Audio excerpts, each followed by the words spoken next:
nxito në punë të mira, ngutu në punë të mira. Tha o xhamat, po e falim sot atë që vendosi mu falë prej nesër, i lash gjunat e mia, më falë o Zot, atëherë është bë vonë. Ky i vdekuri mos i ka borxh dikujt, të gjohë ti i cili ki borxhe dhe nuk mërzitesh fare.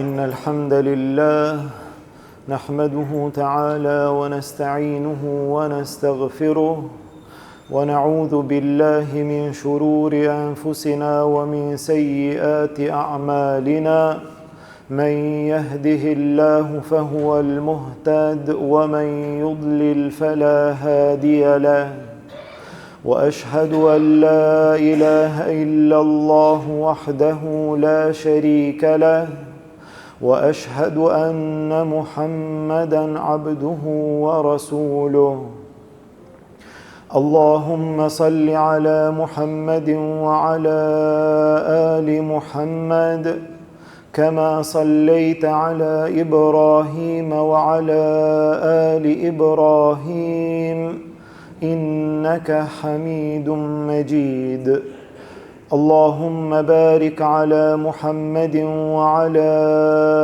آل محمد كما باركت على إبراهيم وعلى آل إبراهيم إنك حميد مجيد.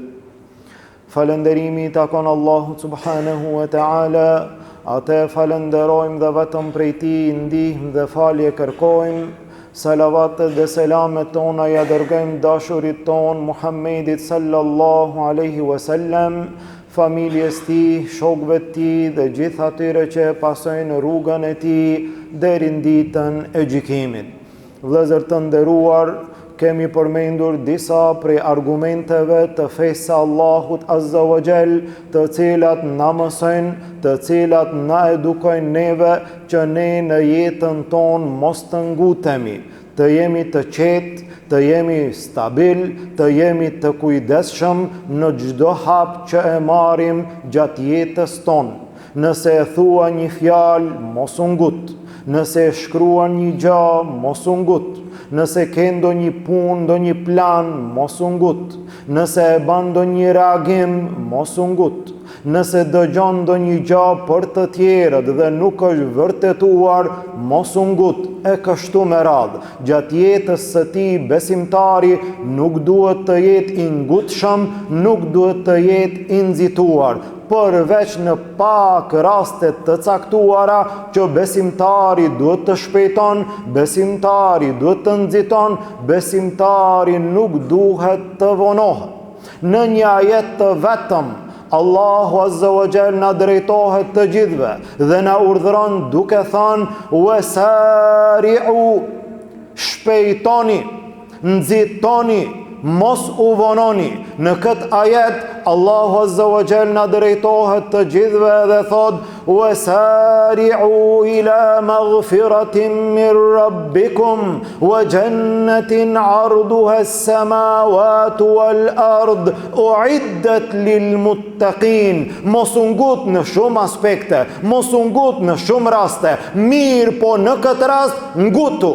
Në këtë rast nxito, në këtë rast mos u vono. Kur wasari'u ila maghfiratin min rabbikum, nxitoni, shpejtoni për në faljen e Allahut Azza wa Jall, wa jannatin arduha as-samawati wal ard, nxitoni për në xhennetin e Allahut Azza wa Jall, i cili është më i gjerë se qiejt edhe toka.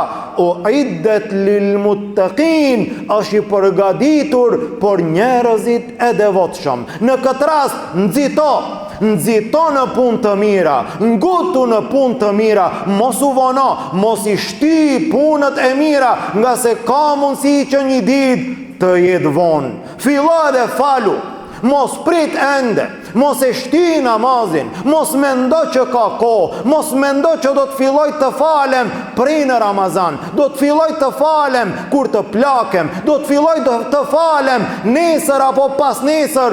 Fillo edhe falu, nga se ka mundësi që të vjen momenti ti duke bë plane momenti të jetë shumë vonë. Kur ti adorëzon shpirtin Allahut Azza wa Jall me shpresën, me planin tanë që ti do të fillosh të falesh. Ashtu siç një imam u drejtua ka xhamati, gjenazën e kishte përpara, tha o xhamat, po e falim sot atë që vendosim u fal prej nesër. Ne sot po e falim, ndërsa ky e kishte në plan të fillon të falet prej nesër. Ama është vonë. Wasari'u, nxitoni, shpejtoni, mos u vononi për të Allahu Azza wa Jall, mos u vono për punë të mira, mos u vono nga pendimi yt prej gjunaheve tua ndaj Allahut Azza wa Jall. Sa janë gjunahet tona, sa janë gabimet tona, sa janë të kaluarat tona, dhe ne e shtim, dhe ne vonohemi, dhe ne zgjatemi me shpresën që do ta la unë filan gjunahun, unë ma do të largohem, kalojnë ditët, kalojnë javët, kalojnë muajt, kalojnë vitet, ndërsa ka mundësi që me gjitha ato gjunahe të dalim para Allahut Azza wa Jall. Ashtu si që tha Allahu Azza wa Jall, وَلَيْسَتِ التَّوْبَةُ لِلَّذِينَ يَعْمَلُونَ السَّيِّئَاتِ. Nuk është pendimi për ata të cilët veprojnë gjunahe, veprojnë vepra të këqija, derisa njeriu t'i vjen vdekja, i vjen shpirti në fyt, atëherë thot, u pendova ja Rab, i lash gjunahet e mia, më fal o Zot. Atëherë është bë vonë, pendohu para se të jetë vonë, nxito për kërkim falje të Allahu Azza wa Jall, mos u vono, nga se ka mundësi një vonesë e tillë të ketë pasoja të mëdha. Mos u vono për punët e mira, mos u vono për pendim dhe i gjunaheve, mos u vono për në ibadete që ke mundësi t'i realizosh sot duke i shty për nesër, mos u vono për në haxhin tënd nëse ke shëndet edhe ke kushte. Tha pejgamberi sallallahu alaihi wasallam, men arada al-hajj falyata'ajjal, kush dëshiron që ta kryen haxhin, le të nxiton, le të ngutet, mos të vonohet. A i ki kushtet? Po. A i ki shëndetin? Po. Çka i duke pritur? Po ndoshta edhe pak kohë, edhe pak vite. Tha pejgamberi sallallahu alaihi wasallam, ka mundësi shëndoshit të sëmuret. Ta ka mundësuar Allahu Azza wa Jall, po, mere një hap, mos u vono. Ka mundësi shëndoshit të sëmuret, do nesër me shku në haxh, ama s'mundet. Ka mundësi kushtet të humbin, sot i ki kushtet, ndoshta pas pak viteve nuk janë kushtet e njëjta, dhe ka mundësi të del ndonjë pengesë, mos u vono për realizimin e haxhit. Gjithashtu pejgamberi sallallahu alaihi wasallam na tërheqi vretjen nga një gjë e cila ka mundësi të jetë prezent në mesin e shumë njerëzve, vonimi i shlyerjes së borxhit. Mos u vono, ke marrë borxh prej të tjerëve, e ke caktuar kohën për kthimin e borxhit, kushtet i ke bë, mundësia për ta lartë borxhin është, mirë po ti ende vonohesh, mirë po ti ende e shtin. E sa prej njerëzve janë të mësuar të jetojnë në djersën e të tjerëve. Ata janë lodhë, ata janë munduar, ata janë raskapitur, ata i kanë ndihmuar me borxh, dhe ky sot nuk interesohet fare. Shëtitet rrugëve me veturën e shtrejt, i ka reguluar punët, i ka bë kushtet, borxhlit e presin, mirë po ky nuk interesohet dhe nuk mërzitet fare, dhe me bëmi i thonë që ta kthen borxhin, hidhrohet. Subhanallah, dëgjoj këto fjalë të pejgamberit sallallahu alaihi wasallam, o ti i cili jeton në djersën e të tjerëve dhe në lodhjen e të tjerëve. Pejgamberi sallallahu alaihi wasallam një ditë prej ditëve doli që ta fal xhenazen e një të vdekuri. Tha Xhabiri radiallahu anhu, e lajtëm xhenazen, e qefinosëm xhenazen, e bom gati, erë pejgamberi sallallahu alaihi wasallam që t'ia fal xhenazen atij të vdekurit. Pastaj u drejtua ka xhamati edhe tha, e alejhi dejn, ky i vdekuri mos i ka borxh dikujt, subhanallah, dëgjo ti i cili ki borxhe dhe nuk mërzitesh fare. A i ka borxh dikujt? Than po ja Rasul Allah, 2 dinar i ka borxh. Pejgamberi sallallahu alaihi wasallam u kthye që mos t'ia fal gjenazen, le t'ia fal dikush tjetër. U ngrit Abu Katade, tha ja Rasul Allah, unë ja laj borxhin, vetëm falja gjenazen, unë ja laj borxhin. Atëherë u kthy pejgamberi sallallahu alaihi wasallam dhe ja fali gjenazen. Ditën e nesërme e takoi Abu Kataden, tha, çka u bë me ato 2 dinar? Tha ja Rasul Allah, po djesa ka vdek, veç një ditë, halasja kam lajt borxhin. Pejgamberi sallallahu alaihi wasallam vazhdoi, ditën tjetër e takoi, tha, ja Rasul Allah, i lajta borxhin filanit. Tha pejgamberi sallallahu alaihi wasallam, el-ana baradat jildu, tash në këto momente i është fladit lëkura ati të vdekuri. Subhanallah, me vdek njeriu me borxh, duke pas mundësi me lajt borxhin dhe nuk e lan atë në varr, është në gazep.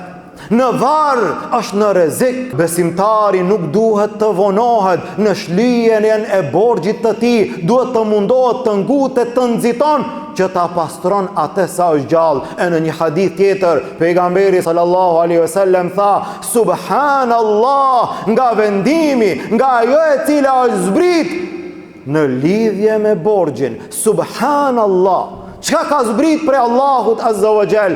Tha pejgamberi sallallahu alaihi wasallam, pashate në dorën e të cilit është shpirti im, pasha Allahu, nëse një njeri vdes në rrugën e Allahut dhe ringjallet dhe vdes përsëri dhe ringjallet dhe vdes përsëri, 3 herë vdes në rrugën e Allahut, ma dakhala al-janna hatta yuqda anhu daynu, nuk ka me hi në xhennet. Subhanallah, nëse njeriu vdes ngjallet, vdes ringjallet, vdes 3 herë, nuk ka me hi në xhennet derisa t'i lahet borxhi atij.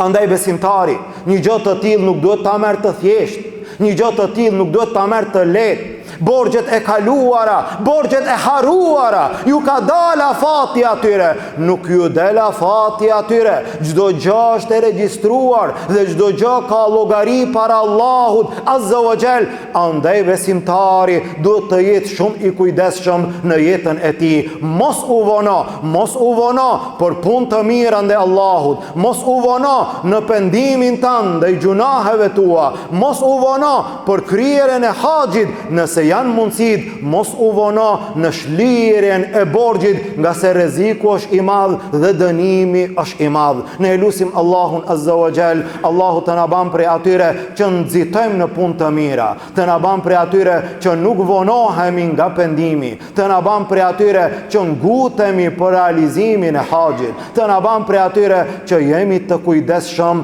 për përgjegjësitë që na takojnë në jetën tonë. Lutim Allahun azza wa jall, muslimanët kudo që janë, Allahu t'i ndihmon. Gjendjen e tyre Allahu ta lehtëson. Të varfërit tan Allahu t'i pasuron. Të sëmurët tan Allahu t'i shëron. Të vdekurit tan Allahu t'i mëshiron. Lutim Allahun azza wa jall, nga dënimi i tij të na shpëton, në Jannatul Firdaus të na bashkon. Amin. Walhamdulillahi rabbil alamin. Wa subhanaka Allahumma bihamdik, ashhadu an la ilaha illa ant, astaghfiruka wa atubu ilayk.